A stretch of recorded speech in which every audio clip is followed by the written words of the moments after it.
Hey everyone, welcome back to another quick and very interesting tutorial. Where in this quick tutorial, I'm going to show you how you can create complex clip path shape visually for a CSS. Now, in order to do it, just simply open any of the browser you have.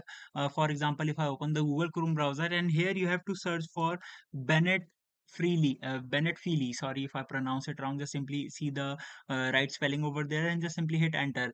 And here, just simply open this first website which says CSS Clip Path Maker, and once you do that you can see a clip path has been generated. I can customize the shapes and the values, and once I'm satisfied with the changes, you can see the code for the CSS have been generated. I can just simply hit copy or select them and copy and use them in my CSS codes, and make the code look very interesting. Alright, so that's it for this video. I hope this video will be helpful for you. Make sure to hit the like button and subscribe button for more such helpful and interesting tutorials. See you in the next one. Take care.